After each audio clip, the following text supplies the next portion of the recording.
आज का टॉपिक अपना क्या है? विमाओं के उपयोग। ठीक है, जो विमेय सूत्र निकालेंगे उसके उपयोग क्या है। ठीक है, पहला उपयोग क्या है?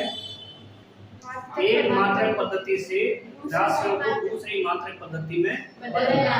ठीक है, पद्धतियां होती है हमारे पास एमकेएस, सीडीएस और एमकेएस वो पद्धति है जिसके अंदर एमकेएस मीटर किलोग्राम सेकंड, ये वो पद्धति है जिसमें द्रव्यमान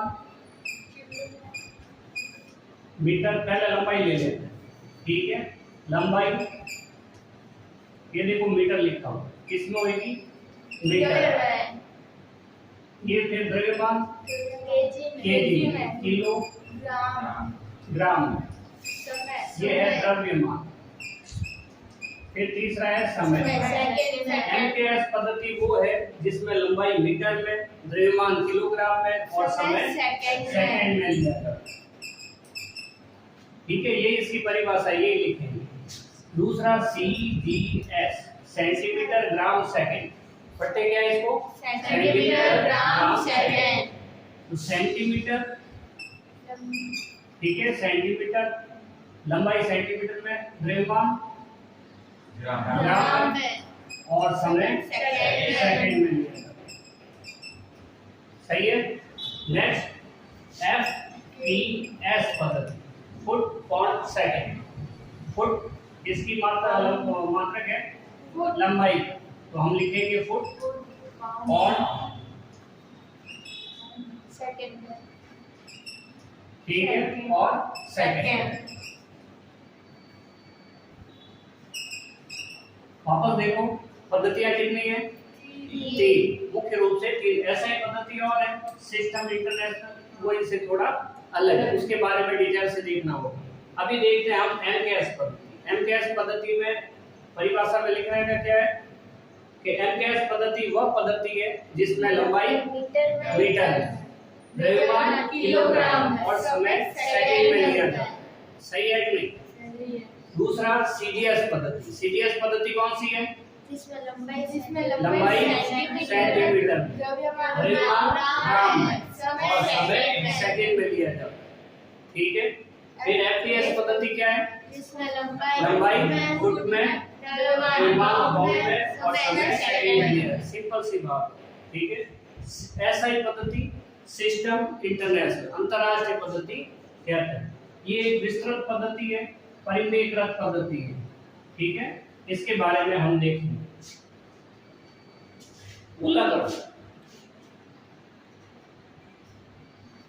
तो हमारे पास अभी आज का टॉपिक क्या है? विमाओं के उपयोग। विमाओं के उपयोग। पहला उपयोग क्या है? भौतिक राशियों को एक मात्रक पद्धति से दूसरी मात्रक पद्धति में बदलना। तो सबसे पहला उपयोग लिखते हैं मात्रक पद्धति बदलना। ठीक है, दूसरा क्या है? सूत्र दिए होंगे जिनमें सत्यता की जांच करना, मतलब सूत्र सही है या नहीं, ये हम विमीय दृष्टि से देखेंगे। विमाओं के हिसाब से सोचेंगे ये सूत्र सही है या नहीं। तो भौतिक सूत्रों की सत्यता की जांच करना, इसकी भौतिक सूत्रों की। तीन नंबर हमारे पास है कि हमें कुछ भौतिक राशियां दी होगी और बोला होगा कि ये भौतिक राशियां इस भौतिक राशि पे निर्भर करती है, तो हमें इन भौतिक राशियों में सूत्र निकालना है। तो हम लिख सकते हैं नए विभिन्न भौतिक राशियों में नए संबंध स्थापित करना, या इसको ऐसे बोला जा सकता है नए सूत्र बनाना।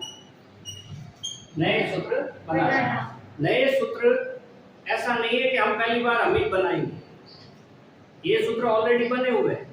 ठीक है, जो सूत्र हम बनाएंगे वो पहले से बना हुआ है, पर हम ये बता रहे हैं कि इन भौतिक राशियों में संबंध स्थापित करना है। इसको इस तरीके से याद रख लेते हैं। अभी हमारा पहला काम क्या है? मात्रक पद्धति। मात्रक पद्धतियां कौन कौन सी? MKS, CDS, FPS, FPS। बोल नहीं रहे हो, बोलना ज्यादा जरूरी है, ठीक है। तो ये हमारे पास 3 पद्धति। अब इनको बदलने का एक सूत्र है जो हमारे दिमाग में सेट हो जाना चाहिए, N1 M1 M1 M1 M2 L1 घात में ये L1 अपॉन L2 घात में B और T1 अपॉन T2 घात में C। ठीक है कि तो इस तरीके से हमारे पास ये हो। अब N2 क्या है, वो मान है जो हमें ज्ञात करना है। N1 है जो मान हमें दिया हुआ है। M1 और M2 ये द्रव्यमान के लिए, ये लंबाई के लिए है और ये समय के लिए, और A B C विमा है। हम एक सवाल लेंगे तब इसको ज्यादा क्लियरली हम समझ पाएंगे, ठीक है। हम एक छोटा सा सवाल लेते हैं कि गुरुत्व त्वरण, ठीक है, गुरुत्व त्वरण G का मान LHS पद्धति में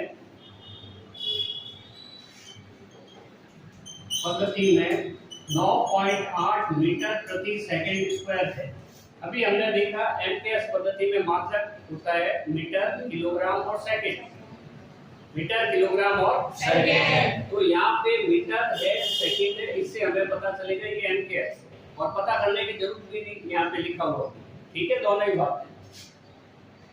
तब G का मान ज्ञात करना, सीजीएस पद्धति यानी कि सेंटीमीटर ग्राम सेकंड पद्धति ज्ञात करना में ज्ञात करें, ठीक है।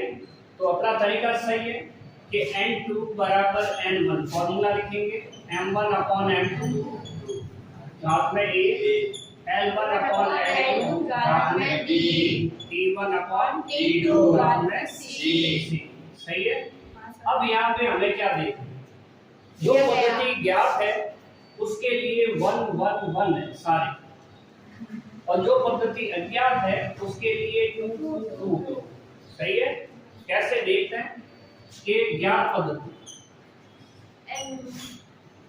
और अज्ञात पद्धति, ये हमें सवाल से पता चलेगा। ज्ञात पद्धति का नाम बोलो तो एमकेएस है या सीजीएस है? एमकेएस, ठीक है। क्या देखो सवाल में लिखा हुआ है जी का मान एमकेएस पद्धति में इतना है, मतलब दिया हुआ है, तो ये तो हमें पता है। अगर पता है तो हम ये लिखेंगे। अज्ञात पद्धति सीजीएस, क्योंकि बोला जी का मान सीजीएस पद्धति में ज्ञात हो, ज्ञात करो बोला मतलब अज्ञात है, तो ये सीजीएस पद्धति। ज्ञात पद्धति में N1 की वैल्यू दी गई है कितनी? 9.8 मात्रक लिखने की जरूरत नहीं है। N2 की वैल्यू कितनी है? ज्ञात करनी है, तो हम यहाँ ये क्वेश्चन मार्क लगा दें। अब इसके अंदर M लिखेंगे, L लिखेंगे और T लिखेंगे, ठीक है। और इसके अंदर भी M2 L2 और T2। M1 ये क्या चीज? अब ज्ञात पद्धति में ये किसके लिए लिया है? द्रव्यमान के लिए, लंबाई के लिए या समय के लिए? द्रव्यमान के लिए, है ना। द्रव्यमान का एमकेएस पद्धति में केजी होता है, केजी, द्रव्यमान केजी होता है, और लंबाई किसमें होती है? मीटर, और समय किसमें होता है? सेकंड। लिख दिया। उसके बाद ये कौन सी पद्धति है? सीजीएस। सीजीएस में द्रव्यमान को ग्राम में, और ये बोलो सेंटीमीटर में, ये बोलो सेकंड। ये जो पद्धति आएगी उसके हिसाब से M1 L1 T1 के मान हो जाएंगे, और ये जो पद्धति आएगी उससे इसके मान हो जाएंगे। क्या ये सारे मान हो गए? अभी एबीसी बाकी है। सही है। एबीसी क्या चीज है? जो भौतिक राशि दी हुई है उसकी विमा है, या भौतिक राशि हमें गुरुत्व त्वरण दी जाए। क्या दिया हुआ है? गुरुत्व त्वरण जी का विमीय सूत्र, विमीय सूत्र तो ये हो गया हमारे पास G बराबर MLT 0 1 -2 नहीं आता है तो हम उस तरीके से निकाल सकते हैं त्वरण। देखो त्वरण और गुरुत्व त्वरण एक ही विमाओं के हिसाब से, त्वरण की विमा गुरुत्व त्वरण की विमा या अभिकेंद्र त्वरण की विमा एक जैसी, सही है। तो यहाँ से बोलो अतः A बराबर बोलो 0 B बराबर 1 और C बराबर -2, सही है। ये सारे मान आ गए M1 L1 T1 और ये 2K ABC सब आ गए, वो यहाँ रख सकते हैं। हाँ। चलो रख N2 हमारे पास हो गया, देखो ज्ञात करना है, इस फॉर्मूले में मान रखते हैं N2 तो ज्ञात करना है, तो N2 बराबर हो गया N1 की वैल्यू और बाकी के सारे मान हम रखते हैं। तो ये रखते हैं 9.8 और यहाँ पे आ जाएगा हमारे पास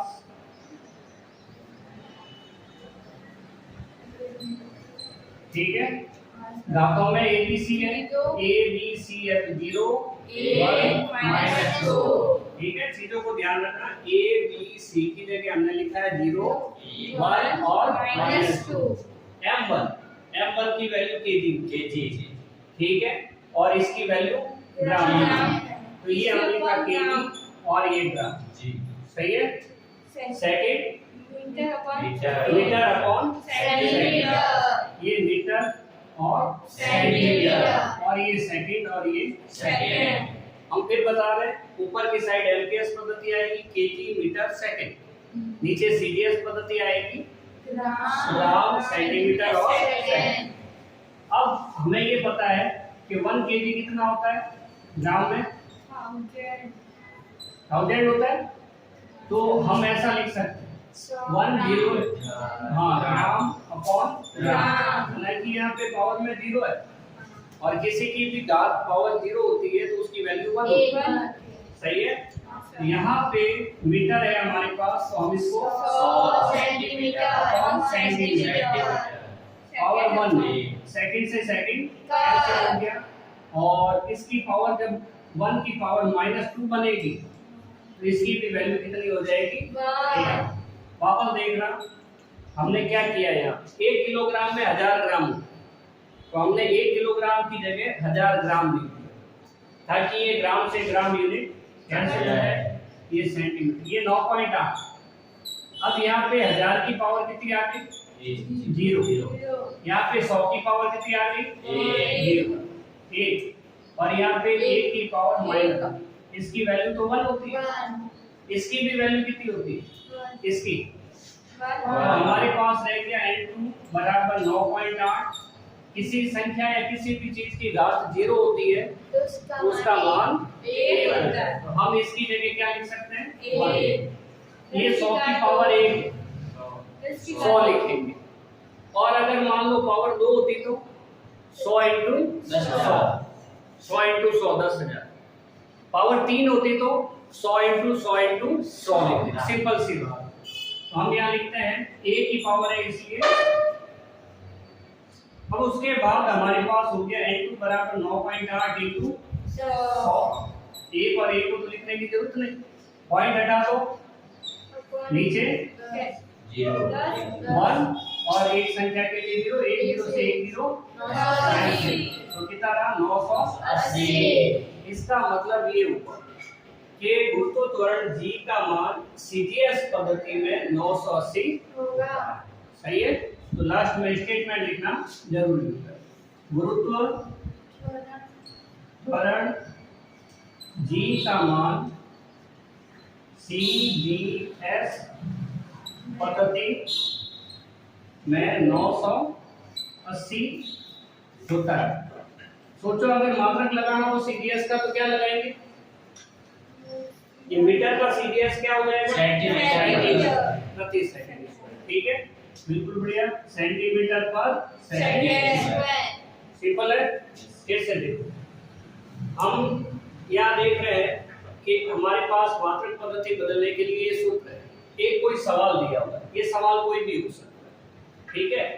यहाँ पे G का मान 9.8 मीटर पर सेकंड स्क्वायर दिया हुआ है और हमें g का मान CGS में पूछा है। सूत्र यही है, ज्ञात मान ये रहा, पहले पद्धति पता करो ज्ञात कौन सी है, MKS है। जिसमें मान दिया है वो ज्ञात है, जिसमें ज्ञात करना है वो अज्ञात है। ज्ञात पद्धति इधर रखेंगे, अज्ञात पद्धति एक साइड रख देंगे, तो L1 L2 के मान आ जाएंगे। फिर कौन सी भौतिक राशि दी हुई है, गुरुत्व त्वरण, तो इसके हिसाब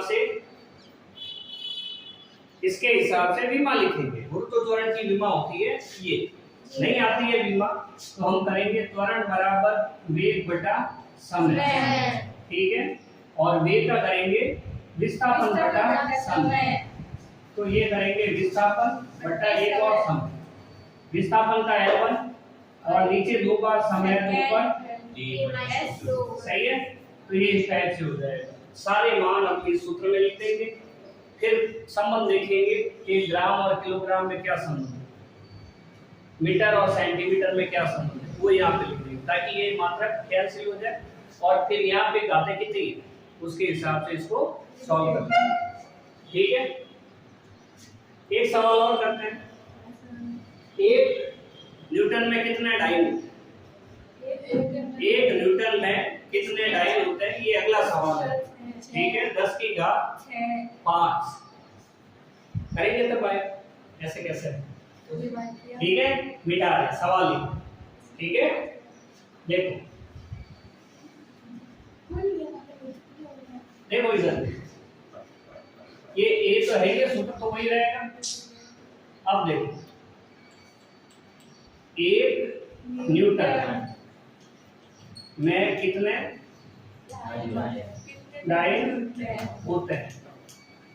अब ये कुछ अलग है एसआई पद्धति के हिसाब से, तो हम इसको एमकेएस पद्धति का मानते हैं और ये वाला सीजीएस पद्धति का मानते हैं। सूत्र तो वही रहेगा, सूत्र कौन सा बदल जाएगा, सूत्र तो वही रहेगा। अब बोलो ज्ञात पद्धति कौन सी है, एमकेएस, ठीक है। ये दिया ना न्यूटन, न्यूटन की वैल्यू दी गई एक, इतना न्यूटन एक, वो चाहता तो 5 न्यूटन भी दे सकता। तो ये ज्ञात पद्धति में कितने डाइन होते हैं, सवाल यहाँ पूछा कितने डाइन होते हैं, मतलब डाइन ज्ञात करना। डाइन बल का मात्रक है, आप लोग ऐसा समझो ये सीजीएस पद्धति के लिए, ठीक है। तो ये हो गया, सूत्र तो वही रहेगा। ज्ञात पद्धति का मान कितना, हाँ N1 के लिए वैल्यू कितनी रखें, यहाँ पे 1 रखें, ये नहीं रहेगा हमारे पास, क्या आएगा 1 आएगा, सही है। क्या एमकेएस पद्धति में M1 की वैल्यू कितनी होगी, केजी मीटर सेकंड, N2 की वैल्यू है ना, डाइन में आएगा। ये सेम टू सेम। अभी यहाँ पे क्या चेंज करने का होगा अपने को, बल की लिखें, बल की क्या होती है, हाँ तो यहाँ लिख देते हैं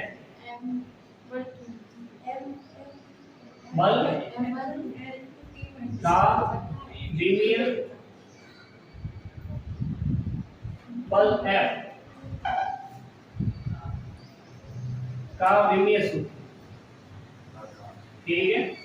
अब M1 L1 T-2, तो यहाँ पे A की वैल्यू कितनी 1, D की वैल्यू कितनी 1 और C की कितनी -2। तो हम यहाँ पे ऐसा कर सकते हैं, इसको हटा के 1 लिखते हैं, यहाँ पे भी 1 लिखेंगे, यहाँ पे भी 1 लिखेंगे, तो एक जैसा ही है। 9.8 की जगह 1 करेंगे, ये मिटाने वाले हैं, ये 9.8 की जगह भी 1 को लिखने की जरूरत नहीं, आगे में छोड़ दे। मल्टीप्लाई 1 किया तो सेम आया, तो यहाँ पे हमारे पास क्या हो गया, केजी 1000 ग्राम हो गए, मीटर 100 सेंटीमीटर हो गए, सेकंड कैंसिल हो गया, सही है। अब यहाँ पे पावर 1, तो हम यहाँ पे लिखेंगे 1100, इसी को लिखने की जरूरत नहीं। तो N2 की वैल्यू क्या है, 10 की घात, ऐसा लिख सकते हैं, डाइन यूनिट नीचे लगाएंगे, ठीक है। इसका मतलब अतः 1 न्यूटन में 10 की घात 5 डायल होते हैं। अब मौखिक रूप से देखें एक अगला सवाल, ठीक है, सेम है। यस। ये किया हुआ, अगर सोचो यहाँ पे 1 जूल में कितने अर्ग होते हैं, ऐसा पूछा। जूल जो होता है वो कार्य का मात्रक होता है या ऊर्जा कैसे, ठीक है। हाँ, M1 L2 T-2। तो ये सारी चीजें सेम आई। L1 का देखो वैल्यू 1 है ना, अभी करेंगे 2 मिनट में। L1 की वैल्यू क्या है, 1 है, और हाँ 10 की घात 7 आ जाएगा। मौखिक है, बड़ा आसान सा है। तो ये हमारे पास कार्य का क्या रहेगा, M1 L2 T-2। यहाँ पे क्या होगा, 1 रहेगा, यहाँ पे क्या हो जाएगा 2। तो 100 इंटू 100, 100 इंटू 100 से 10 की घात 7 हो जाएगा, ठीक है। ये मिटा दें, ठीक है। अगला सवाल अपना है तीसरा नंबर सवाल कि 1 जूल में कितने अर्ग। जूल को आप समझो एमकेएस पद्धति जैसा, ऐसा ही मात्रक है ये, और इसको समझो सीडीएस। वैल्यू देखो N1 की एक ही दी हुई है, ये सब कुछ वैसा का वैसा। ये ज्ञात पद्धति एमकेएस ही है, अज्ञात पद्धति। सबसे खास बात है ज्ञात कौन सी अज्ञात कौन सी। नया सवाल आ जाएगा तो भी हम ऐसे ही करेंगे, ठीक है। नेक्स्ट हो गया यहाँ पे ऊर्जा लिख लो या कार्य लिख लो, ठीक है।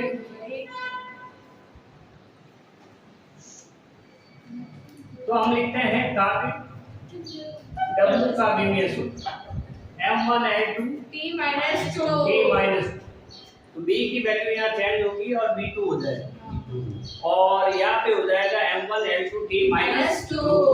और जब ये 2 है, वही 1 किलोग्राम 1000 ग्राम और 1 मीटर 100 सेंटीमीटर 100 सेंटीमीटर, ठीक है। और यहाँ अगर 2 आता है तो यहाँ पे भी 2 आएगा, और किसी एक की पावर में -2 है, इसकी वैल्यू 1 हो जाएगी। और हम यहाँ पे एक और लिख देंगे, क्योंकि पावर 2 है, 100 इंटू 100, 3 होती तो 100 इंटू 100 इंटू 100। तो यहाँ पे क्या आ जाएगा, 1 2 3 4 5 6 और 7 जीरो है, इसलिए हमने 10 की घात क्या लगा दी, 7 लगा दी। हम क्या बोलेंगे यहाँ पे, 1 न्यूटन में, 1 जूल में, हाँ बताओ, 1 जूल बराबर 10 की घात 7 होते हैं। अगर हम यहाँ देख पा रहे हैं कि अगर एक सवाल हमें आ गया ठीक से, तो बाकी भी सेम पैटर्न पे, ठीक है। और ये सवाल इंपॉर्टेंट सेक्शन में आता है, और पेपर कोई भी बनाए, पॉसिबिलिटी ये रहती है कि इनमें से कोई सवाल, पॉसिबिलिटी रहती है, संभावना रहती है, ठीक है।